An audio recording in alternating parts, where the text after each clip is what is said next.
From historic Whitley Auditorium on the beautiful campus of Elon College, ladies and gentlemen, here she is, Jeanne Robertson.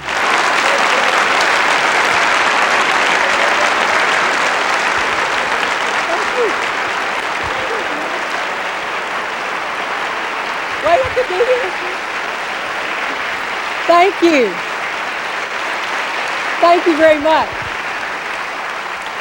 And thank you for coming to Elon College tonight to be a part of this program. It's great to see everybody. It was easy to get here, wasn't it? You didn't have to come far at all. The producers of the show said, Jeanne, let us come over and pick you up and transport you all the way to Elon College. I said, I can see it from where I live. I walk there every single day. But we're so glad to have you on the campus and, as I said, a part of the show. By the way, even if given the choice and I fly somewhere to do a program, I really prefer to get myself. But once in a while, the client will say to me, oh, Jeanne, let us come to the airport and we'll meet you and escort you to the hotel, and that's fine. And not long ago, I was to speak at a teenage convention, an international convention in New Orleans. And the day before I was to leave, the phone rang. And this very apprehensive young man's voice said, is this Jeanne Robertson? And I said, yes, it is. He said, is this the Jeanne Robertson who was in the Miss America pageant a real long time ago? I said, yes, it is. He said, oh, thank goodness, I have been calling all over the state of North Carolina looking for you. Is there a parent in here who does not know to whom those telephone calls were charged? I said, well, what's the situation? He said, I am the student leader who was assigned to come to the airport tomorrow and meet you at the plane and escort you to. I said, that's great. I knew somebody was going to do that. He said, it's not great. My advisor gave me a little bitty piece of paper and had your name and that you were from North Carolina on it, the time of your flight and the flight number, and said, you are the student leader that will meet the speaker. Don't lose the list. He said, Ms. Robertson, this leader has lost the list. And I thought it would be easier to call all over North Carolina looking for you than to tell my advisor. I didn't know where it was. I said, this is not a problem. And I got the information and I gave it to him. And I said, I'll see you tomorrow. He said, well, wait, there's one more thing. How will I recognize you? I said, son, that's your easiest challenge. Barefooted with my hair mashed down, I am 6 feet 2 inches tall. I weigh 160 pounds on a good day. And I wear a size 11B shoe.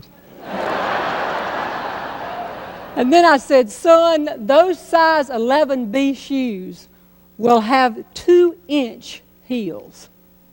And that means when I get off that plane, I'm going to be 6 feet 4 inches tall, and I will be carrying a small black ukulele case. He said, do you know yet what you'll be wearing?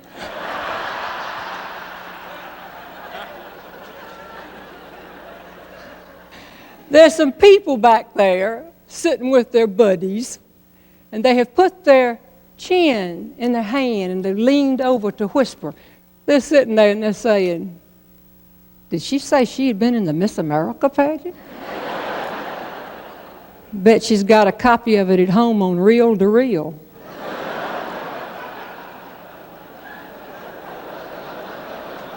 How close you think she came to winning the title of Miss America?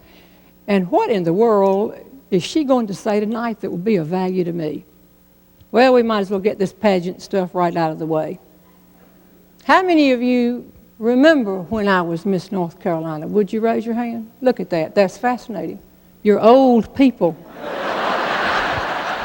Because of y'all, I have to tell the truth. Is that it? But there are a few people in here who weren't born. Not many. So let me go ahead right now and get this out of the way.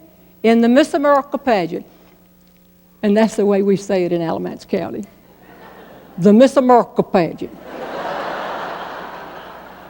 My friends in Graham would say, I can't believe you're going to go to the Miss America pageant. I can't believe it.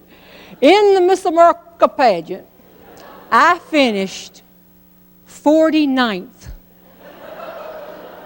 out of 50 contestants. There was this one.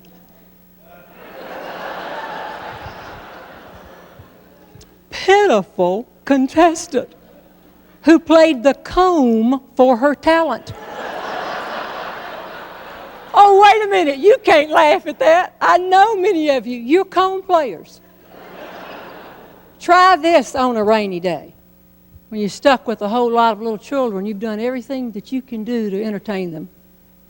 Take out a comb, a regular hair comb, and wrap it in tissue paper or what?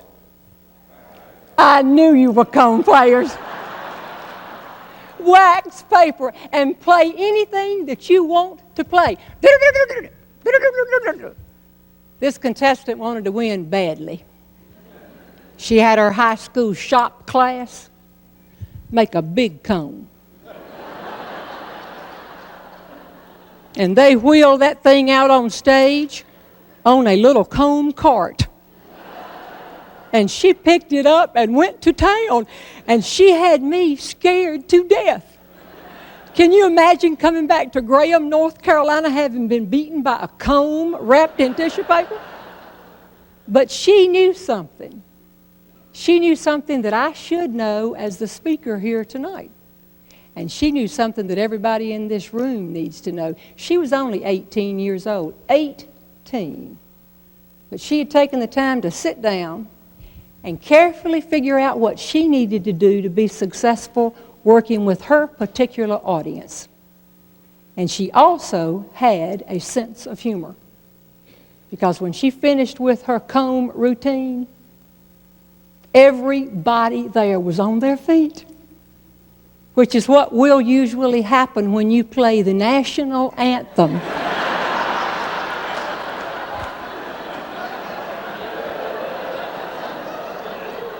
Now, who's taking notes for this crowd? We're on a college campus, but I know you're not all gifted and talented. You're not going to be able to remember the points on this thing. Who's taking note? We need a note taker so the rest of you can just relax and forget about it. I'll tell you what, here's a tablet and a pencil. Just take notes, will you? Just take notes. Write down, comb player. Find out what will work and do it. Can you write a little faster? And write down one other thing, too, and that is I did win something in the Miss America pageant. Miss Congeniality. See? Oh, I hope some of you are impressed by that. Others know better. Miss Congeniality is usually the contestant whom the others believe has the least chance of winning the title of Miss America. And now to that last thing that they were whispering, I know they were, I'm coming back to you, so pay attention. There's going to be 3 points. I want to see if you can get them all.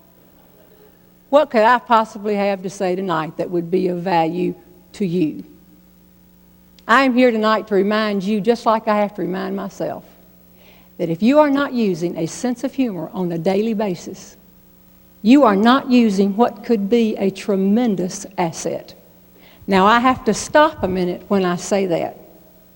We've become so tuned in to stand-up comedy, often with four-letter words and off-color stories, that unfortunately when I say I believe we need to keep a sense of humor, some people immediately think, oh, she's going to help us be funnier tonight. We're going to learn some one-liners and some jokes and some stories that we can tell and entertain our friends. If you happen to have the ability to make the people around you laugh every day, congratulations. You have a talent. Compare it to singing or dancing or playing the comb. But it has very little to do with having a sense of humor. I know and have worked with, and I bet you have too, some funny people who do not have a sense of humor. And I've also worked with a lot of people who've never tried to say a funny thing, but by golly, I figure it out. They're going to be pleasantly the same day after day. If I can get you to agree that on one hand we have comedy just for laughs, and over here we have a sense of humor, not just for laughs, much more, an approach toward working with people. Maybe you will also agree this second one can be developed and enhanced and used every single day. Now, every person, including myself, who has studied or written about a sense of humor says it begins with laughing at yourself. Oh, you just have to laugh at yourself. That's so easy to say. How do we do that? We take a good look at ourselves and accept things that we cannot change. I told you that I am 6 feet 2 inches tall. At age 13, in the 7th grade, I was the exact size that I am standing right here today. You should have seen me. Maybe you did. My mother was 5 feet 5 inches tall. Both of my sisters, 5 feet 5 inches tall. We just didn't ever ask any questions about that. Now, those of you who have heard me speak have heard me give whole programs on the funny challenges that come to a 13-year-old young woman who is 6 feet 2 inches tall.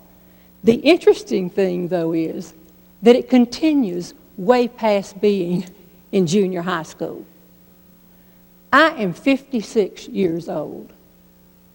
Now, you are supposed to gasp in disbelief at that.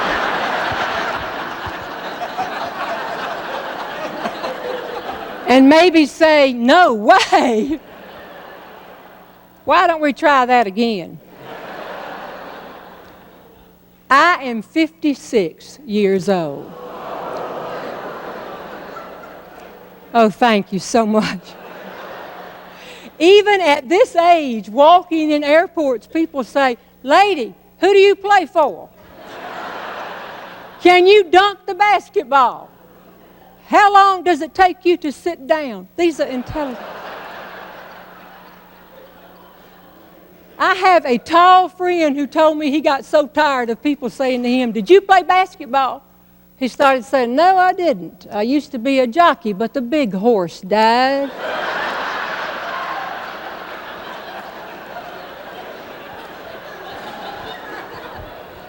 But now, at this age, what question do I hear the most often? You'll be surprised. Bet you couldn't guess it.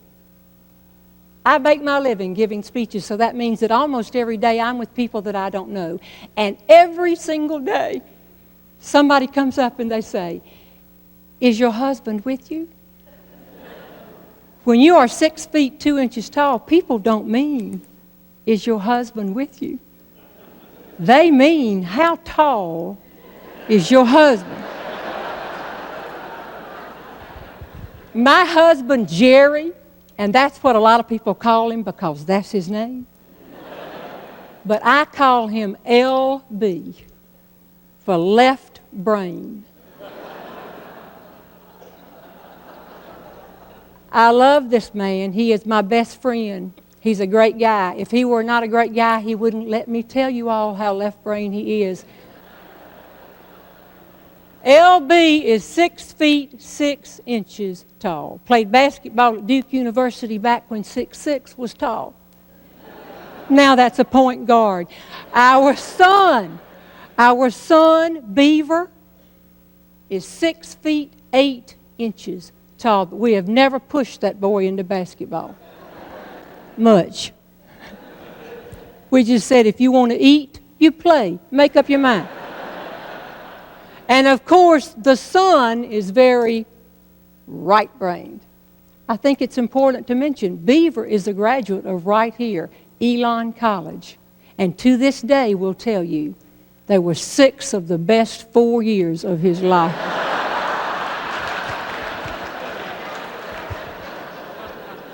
Some of you have been through that, haven't you? His 4th year in college, or his sophomore year, same thing. Left brain calls him over and says, we've about had it. This is not how I had this plotted out. Or arranged. I don't understand what you're doing here. You're doing a lot of partying, playing a little basketball, belong to a fraternity, and look at these bills. I think you have social membership in 2 other fraternities. And you've been here 4 years. Meanwhile, your mother and I have been to 3 freshman teas.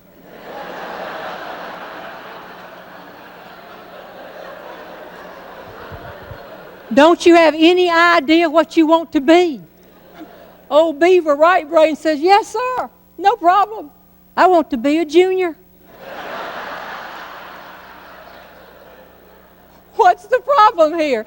But Beaver and Jerry LB have had to do the same thing that I've had to do, and that is take a good look at height, try to turn it into an asset, and laugh at these same questions that come. By the way, I don't have a question planted. I got to talk to many of you coming in, but it wouldn't be fun if you planted a question.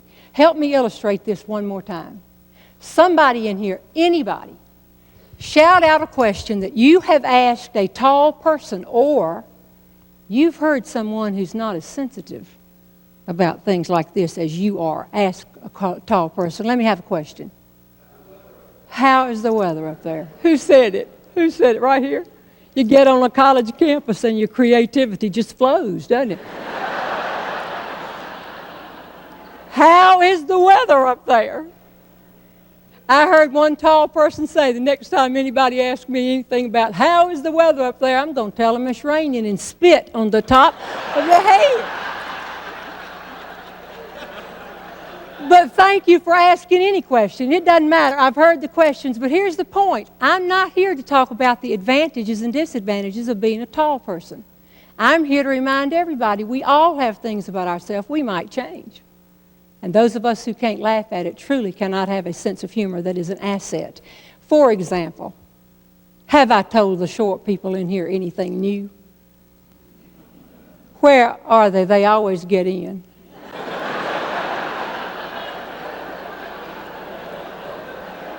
Raise your hand if you are short. Put your hand up if you're short. Now see, this is fascinating to me. 2 people felt compelled to turn to her and say, raise your hand. She's going to talk about you now. Put your hand up. For Pete's sake. Short people know they're short. You don't ever have to tell them. It's been my experience. They can pick up on things like this. They're very smart. Very smart people. Tall people know we're tall, and the very short and the very tall have a lot in common. I've become concerned, and you should be too. Who and where are all of these supposedly normal people? Short people here, how is the weather? Down there, and then it gets clever. Stand up.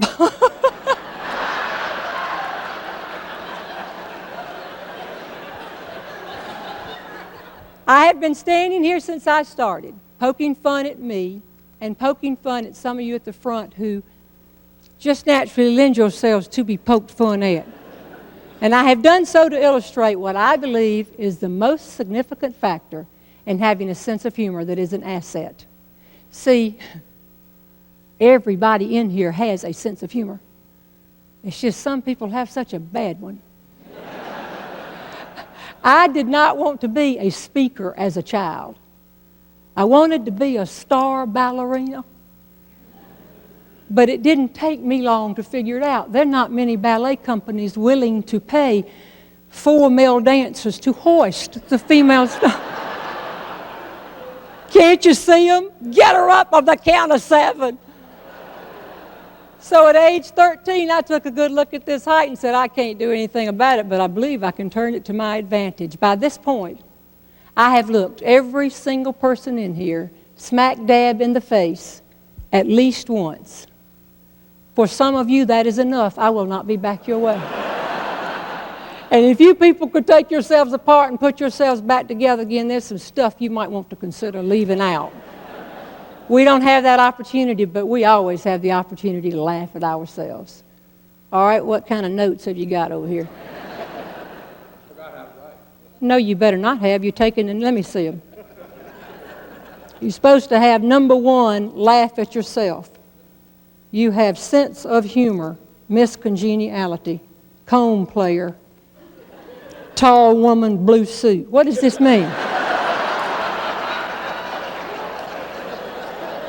I picked you because of your gray hair. I thought you'd be able to do this. Write down number 1, laugh at yourself.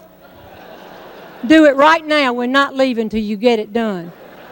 You'll be sending it out. Put number 1, and you know what? I'll be coming back to you.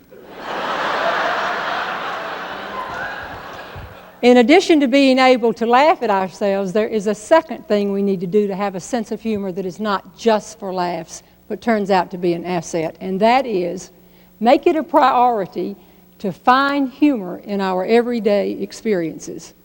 Is there anybody in here who doesn't keep a to-do list? You don't have to know where it is.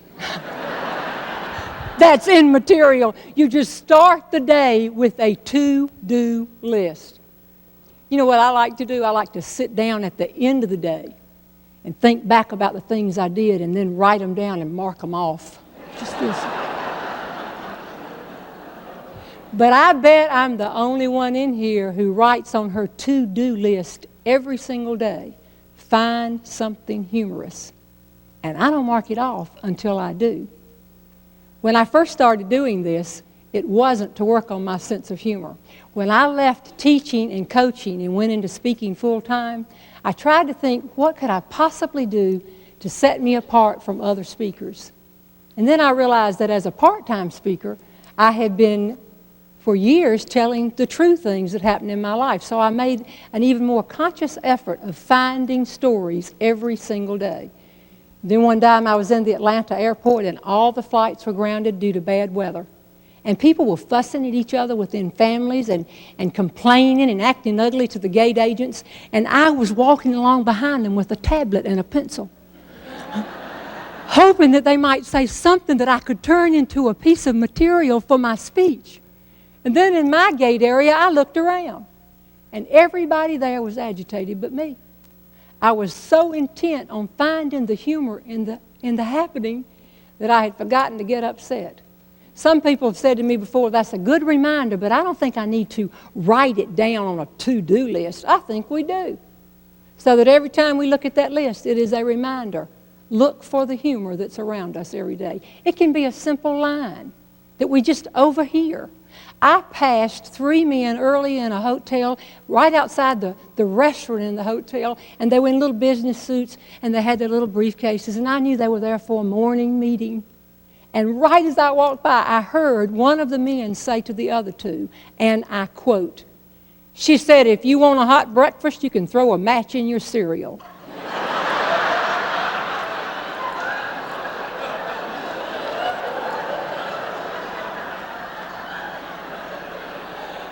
I was seated at a restaurant during a speaking trip by myself, and a teenage waitress came sliding up to the table. She said, "What you want?" Good customer service. "What you want?" I said, "Well, I think I want a Caesar salad, and I look forward to you preparing it right here next to the table as the menu indicates you'll do." She said, "We don't do that anymore. We fix them all in the kitchen now."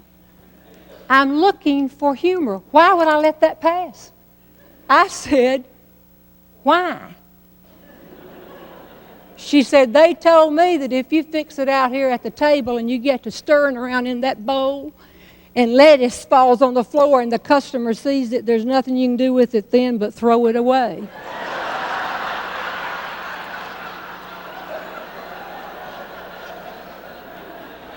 I arrived in the Philadelphia airport and I was dragging my luggage behind me. I was worn out, just tired. I got over to the escalator and it was turned off.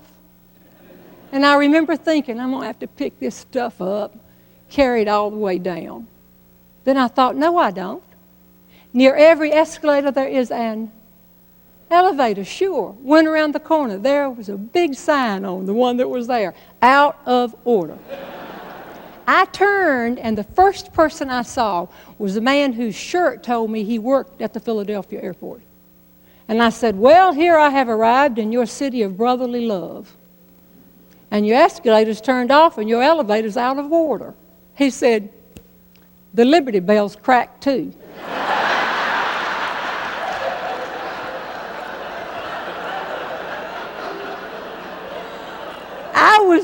seated on an airplane next to a man, and they always ask the same questions. He said, "What do you do for a living?" And I said, "I'm a professional speaker."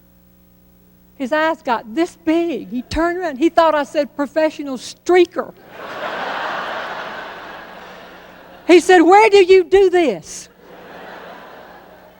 I said, "Banquets, conventions. I'm going to do it on public television." A little while I got up and went to the back of the plane, and when I came back, he said, "Oh, thank goodness, you're dressed." He said, "I thought when you went back there you were going to come running up the aisle of the plane." And we got the whole thing straight. I was seated on another airplane, and I looked, and a woman was coming on the plane dragging with her one of those 2-year-old free ticket children.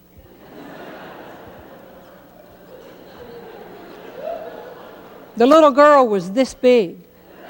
She hadn't seen 2 years old in a long time, and did not understand why, as they approached the gate, her mother scooped her up and wrapped her in a blanket.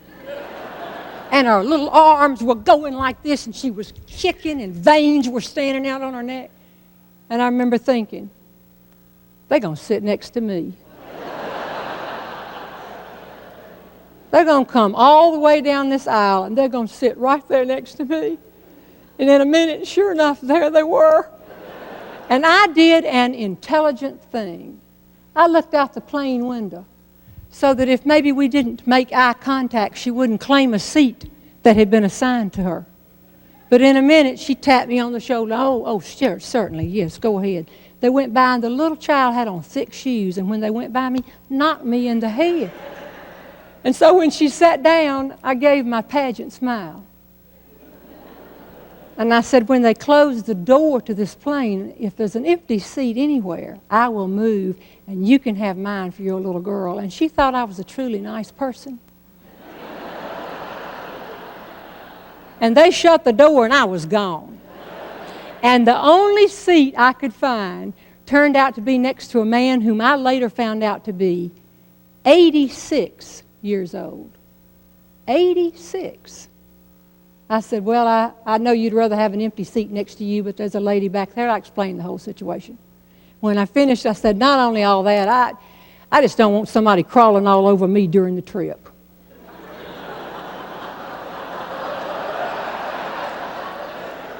"86 years old."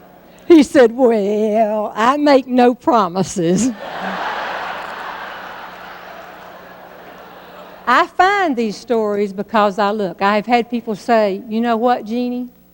You're a humorist. These things happen around you." A scary thought. I say they happen around all of us. And if you say, "Not where I am," then it's because you're not looking for it. And if we put it on our to-do list, that is a reminder to find the humor in a situation. Incidentally, all of the examples I've given you have revolved around my work, traveling, going back and forth to speeches. But the humorous things happen just as quickly with our friends and with our family. You see me smiling here right now. I've alluded to it a couple of times, my pageant smile. See, I've always believed if you can keep a smile on your face and things around you are going wrong and people know it, if you're smiling, they will assume you have it under control. And if they don't know something's wrong and you can keep smiling, you may be able to get it solved before they find out. You see, if I did not tell you right now, you would not know it. See me up here? It's lovely, isn't it? My pantyhose are at my knees.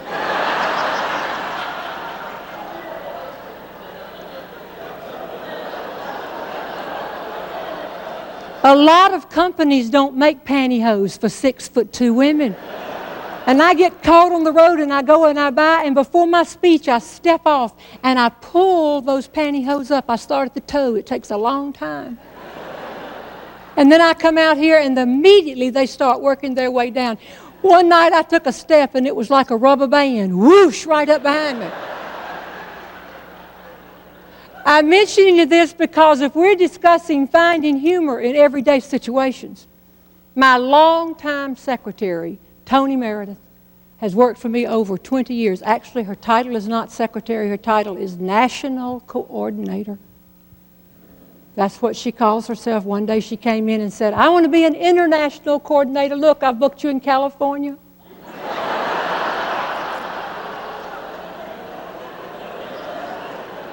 If Tony speaks, I listen. And one day she came in and she said, I want to talk to you. Sit down. You got to hear it from a friend. You don't look good. Something's wrong with your clothes. You're tugging at those pantyhose every time. I said, you're barely over 5 feet tall. Don't start talking to me about it. She said, I'm telling you, you're pulling at the pantyhose, and when you speak, sometimes you look like a rumpled sheet. I said, what do you mean? She said, your blouse is coming out, and what I'm trying to tell you, too, is you wear your clothes too long. You wear them till they wear out. It doesn't matter about being in style. You just keep your things too long. I think you need to hire somebody to help you. She said, we hire somebody to do everything else, computers, videos, whatever. Let's get this done. So I hired a lady named Jane Tucker. She came down here from New York City. She came down here and she said, what's your problem? I said, I'll tell you exactly what my problem is in a nutshell. Number one, I can't keep my pantyhose up. Number two, my blouse is always coming out, nothing's right. Number three, some of my high school clothes are getting a little tight. She said, well, I'm going to help you with number three, but that's going to take a while, but I can solve number one and number two for you right now. When you wear a suit, Jeannie, you need to start speaking in a bodysuit under it. I said, a bodysuit? Is that thing that you see like the gymnasts wear at the Olympics, elastic and tight? Just telling you about it makes me kind of bend over here like this. I said, I don't think that they make bodysuits for 6'2" women. She said, oh, yes, they do. They snap between your legs. I said, well, that's the problem. Those snaps aren't going to hold.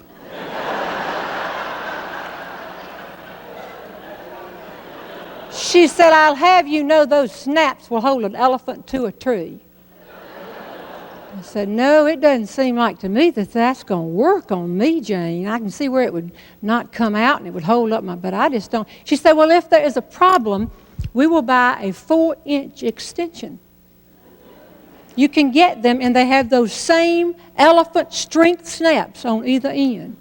And it gives you a little more room. Well, I was paying for help, so why would you ignore the advice? I bought a black bodysuit. And it came in late one afternoon, just as Left Brain and I were leaving, to drive to Asheville for me to speak the next morning. I just threw it in the suitcase. The next day I got up, and he stayed in the bed, had the covers up over his head.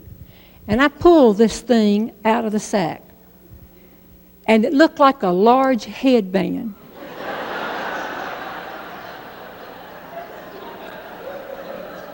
I put the snaps that will hold an elephant to a tree on the floor, and I stood on them. And I pulled it, stretching it as far as I could, and I did this a lot of times trying to go, and I put it on. It came to right here. So I looked over there. He's still sound asleep. I took it off, got out my 4-inch extension piece, snapped those elephant streak snaps in place, and put it back on, and now I've got to proceed to reach through here and snap these snaps in place. This is not an easy task. You don't know which way to go at it. And I was trying, and all of a sudden I found myself going in a circle. And all of a sudden, again, from under the cover, Left Brain says, you're going to slingshot yourself into the wall.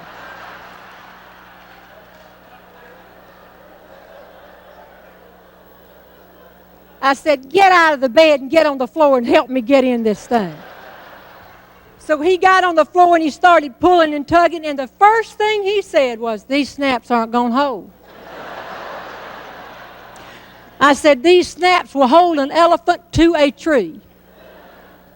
And right there is where his left brain kicked in on him. He looked up from the floor and said, why would you want to do that?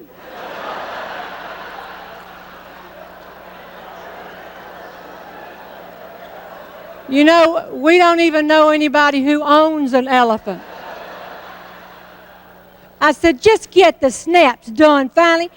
And finally he got them in place, and I said, all right, now work me over to the television. And we got over there, and I'm going to be honest with you, I had a hot flash. Or, as we say in the South, a little personal summer.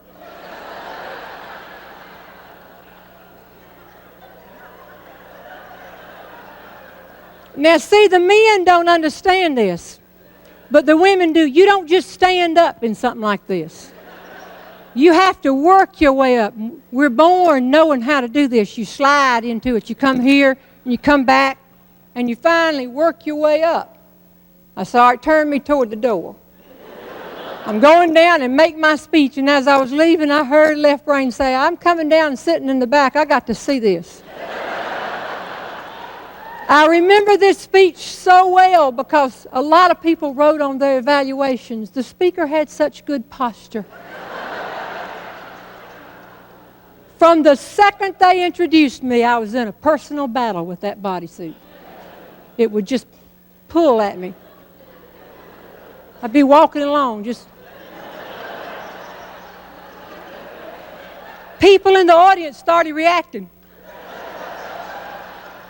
But I was winning. I could control it. And about halfway in the speech, the pantyhose jumped into the fight.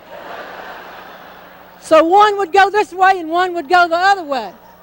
And people, I don't want to even know what they wrote on the evaluation. But I still felt like I mastered the whole thing. I got over, and it was a setup about like this. I was a little bit higher, and I bent over just to say something to one man. It was just, woo, right up behind me. His eyes got this big. He just jumped back. And now I had a problem. Because I knew I had to stand up. And I also knew that the correct woman's way to stand up, sliding into it, would not work on stage. I had to do it in one fell swoop. So I inhaled, and all of a sudden I just stood up. And those snaps that will hold an elephant to a tree broke loose. And the thing came sliding across my stomach. It went up and knocked me in the face. And when the laughter died down, I looked down, and that extension was waving at my audience.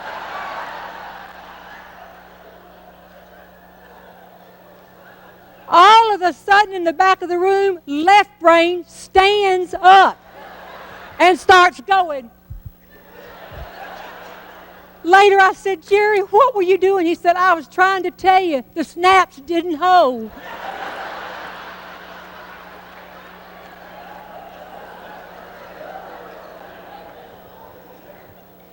The point is that humorous things happen every day.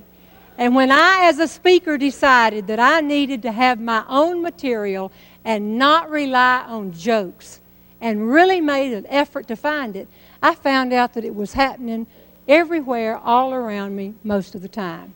If you add it to your to-do list and look for it, you will find the same thing. What'd you write down? Oh, a paragraph. What was the score between the Haw River and Graham High School basketball game? And who won? Make it a priority to find humor in daily life. I can't write as fast as you can talk. So far, you don't have a thing down here about the to-do list. That was a whole big thing. All right, that's two things. I've said, laugh at yourself and make it a priority to find humor and add it to your to-do list. There's one more point, and I consider it your only hope of not becoming known as the man who missed all 3 points. In addition to laughing at ourselves and looking for the humor in everyday situations, I think there's a third point that makes us have, or helps us have, a sense of humor that is an asset, and that is the ability to find the humor in stressful situations whenever they occur. So I was trying to think of a way to illustrate this final point of seeing the humor in stressful situations. And I believe I've come up with it. Because, see, I am a former teacher, and I learned very quickly. People learn best when they see, not when they just hear. I went back up to the Miss America pageant not too long ago. I had never been back much. I'm not much of a pageant groupie, but I will tell you this, that as Miss North Carolina, I got at age 19 and then 20 an opportunity to make over 500 little speeches. You can't buy that kind of an opportunity. It was wonderful, but I just don't hang around pageants much. And then one of my books came out, and they said, she's smarter than we thought. Get her up here and let her be a judge. The women in here will be interested to know I had to be there 9 days. I had to have 3 outfits a day, 27 outfits. Excuse me just a minute. I lost you on that, didn't I? See, 9 times 3 is 27.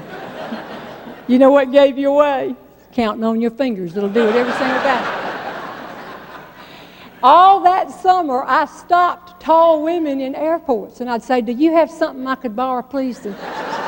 Just the second week in September. And women understand this. They'd say, do you need the shoes and the jewelry? And I got all these clothes together, and I was packing them, and our son, Beaver, came in. He said, Mom, where are you going with all these clothes? I said, Beav, I'm going back up to the Miss America pageant. He said, Mom, don't go. You are not going to win. You're not going to put on a swimsuit in front of anybody who knows the Beav, are you? But I got up there and I discovered they're not doing something that we did in the early 60s. Now, when I tell you this, there's some young women in here, Elon students who are here, and you're going to continue to smile at me because you're nice people. But you will be thinking, I can't believe a professional woman did this. But there are women in here closer to my age, and you will remember that we did a lot of stuff people told us to do. And what they told me to do, and I did it, was stand in a straight line like this and smile. Have you ever tried to hold the same smile in front of the same people for maybe 5 minutes? Before long, you feel as though your lips are jumping all around on your face. Somebody said, put Vaseline on your mouth. I did that. Thought my lips were sliding right off the side of my mouth. But this was the early 60s. I did what they told me to do. And after a while, old Bert Parks said, will you make a quarter turn to the right, please? And just like we were ducks in a row, we turned to the right. We did this 4 times. So it was very cleverly called the quarter turns. Excuse me just a minute, would you, please? It's 4 quarters in a hole. I don't want you to leave and evaluate me poorly because you didn't understand all the stuff. When I started emceeing small-town pageants in the 60s, which led to a speaking career, I took songs and ditties and poems and made up anything I could to help this awkward situation. And so when they would line up, I would sing a little song, or I would say a poem, and I'd say, all girls line up for your big chance, because all the judges want one more glance. I don't blame them with girls like these. All girls, attention, take a quarter turn, please. And on the word please, they would turn. And when I finished the song, they'd be all the way around, hopefully. There was usually one every time who just saw something on the back of the table and just called her. By the way, she usually won because she had done something that was different. So I was trying to think of a way to illustrate this final point of seeing the humor in stressful situations. And I believe I've come up with it. Because, see, I am a former teacher, and I learned very quickly. People learn best when they see, not when they just hear. So I'm going to see if I can put some of you into a stressful situation and see if you are able to see the humor in it. And I thought, while we did this, we might as well make a small mark for diversity for the women in the room and flip this table and have what we call the Mr. Public Television Pageant. I'd like to call the following contestants to come to the front and line it up, please. Dick Shirley. Come on down.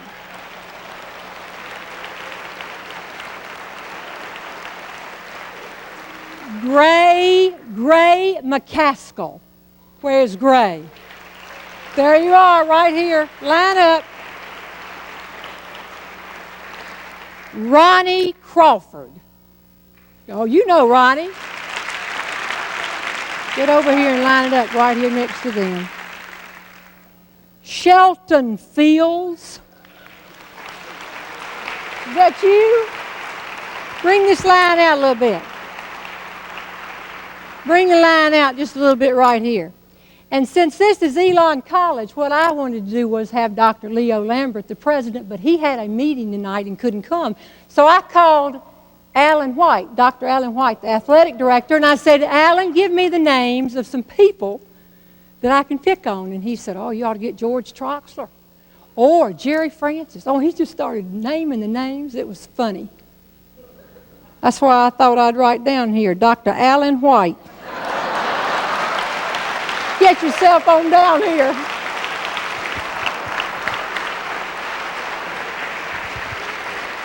Put your legs closer together.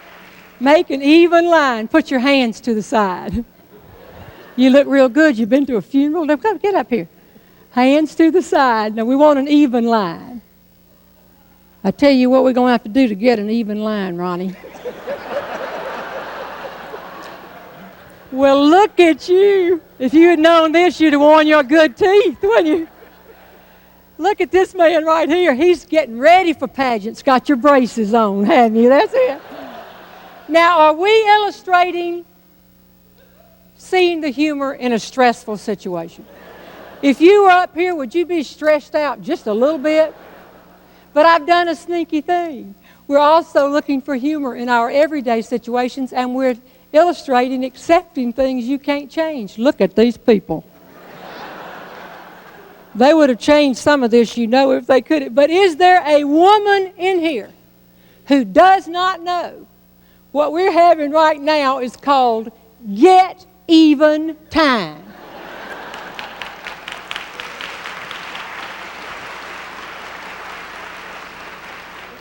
Roll up your pants legs. You heard me. Don't you pass out on me. White socks. The man from Reedsville has on white socks.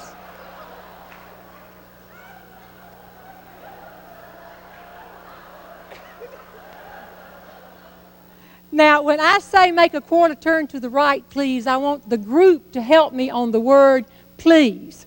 That makes it like a large group participation. Are you ready? Hold your stomachs in.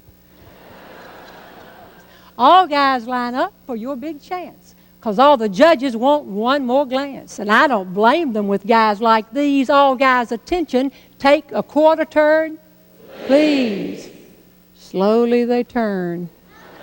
Well, there they are, and all say cheese. Have you seen any guys as cute as these? And for the judges, the poor old judges, all guys, attention, take a quarter turn, please.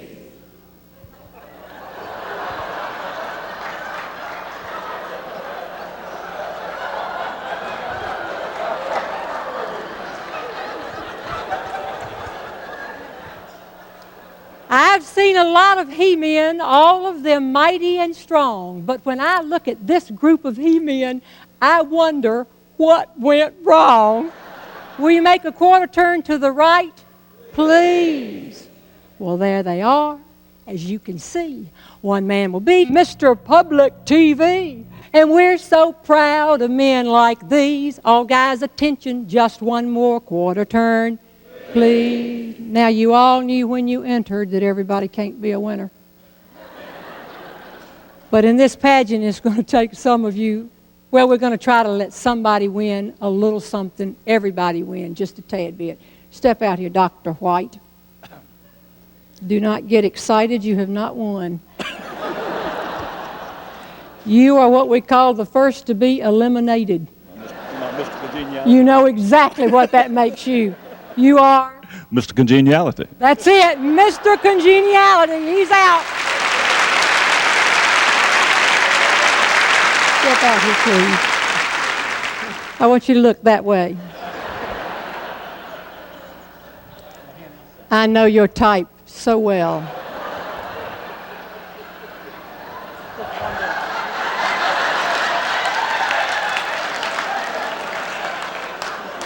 And you are not going to win, but I'm going to give you the title of Sexiest Body. But before you get thrilled about that, glance at what is left behind you. You may go sit down, you're out. Pull it on in.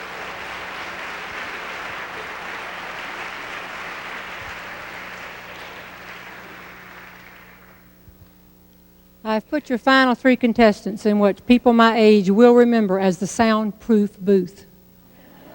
This person will be going all around the country this year representing our area. Scary, isn't it?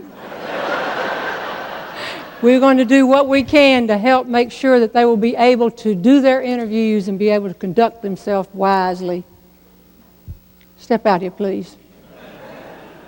I happen to know that you are a fan of the Andy Griffith Show. Is that correct? That's correct. Yes, it is. A big fan, and you know a lot about it. Well, yes, I guess so. You think you know more about it than I do? Definitely not. This is spoken by a man who wants to win. Did you hear that? All right, this is like a 3-way test. Finish this sentence. Nip it in the Bud. That's simple. Are you ready? This is tougher here. If you wonder who I be. It's me, it's Ernest T. All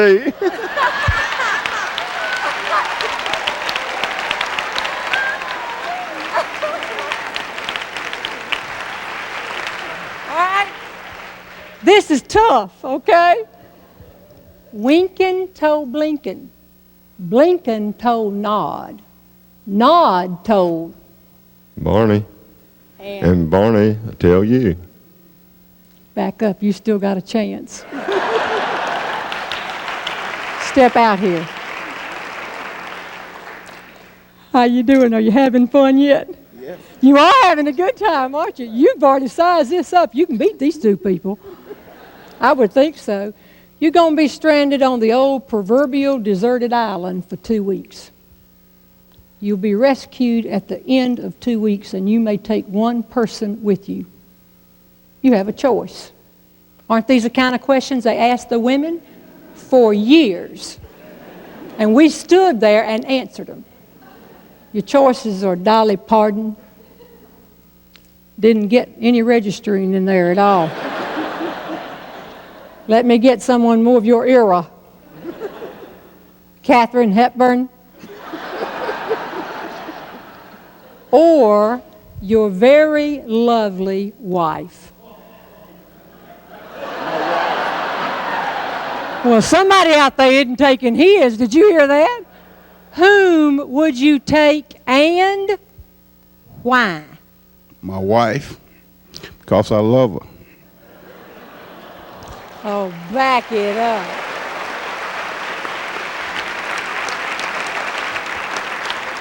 Get out here.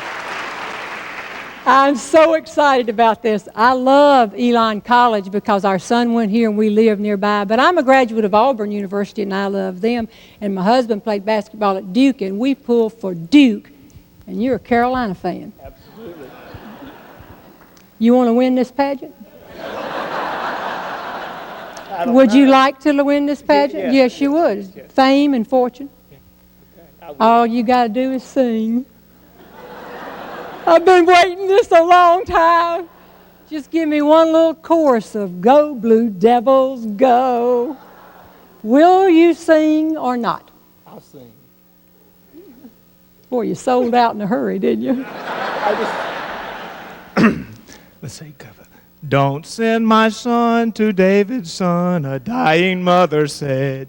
Don't send him to State College, I'd rather see him dead. Just send him to Carolina, and all will turn out well. Before I'd see my son at Duke, I'd rather see him in heaven.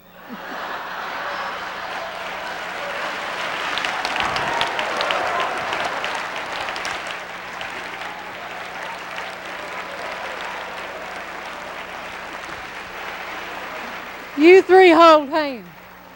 That's real funny. You didn't want to win that much, did you? Step out here just a little bit. Bring the line out a little bit more.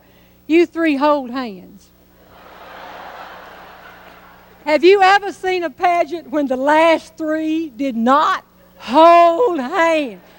We got a problem here. This is a real problem for me, the judge. There's no way he will win.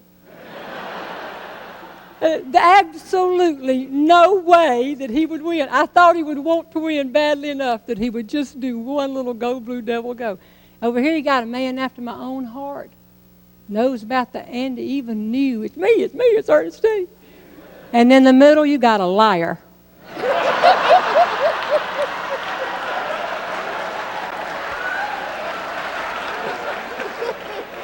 You step out here, I'm going to give you the title of Best Dressed, take it or leave it. Get out of here. You know what I'm saying?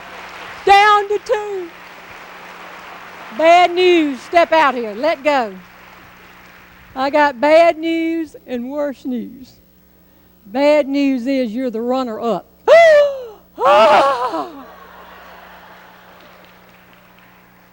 The worst news is glance at the specimen who beat you.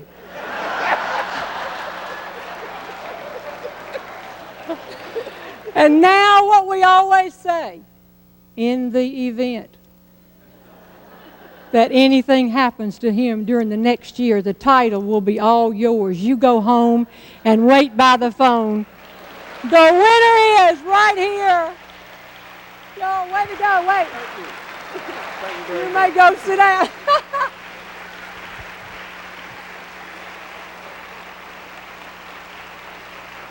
Thank you.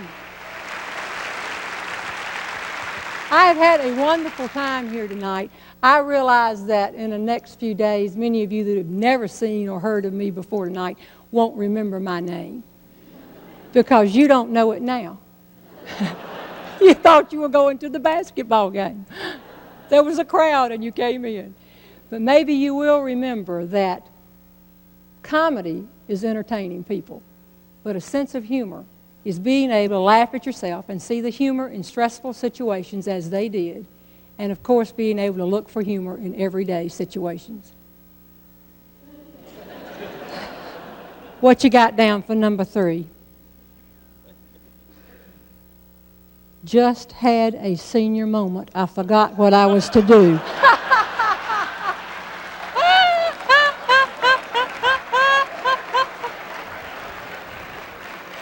I'd try to help you, but you wouldn't remember it tomorrow. Is that it? Goodbye, folks from far and near. Thanks for sitting and lending an ear. Now, don't forget what I said, because it's not just a rumor. It's not just for laughs when you're talking about a sense of humor. Thank you very much.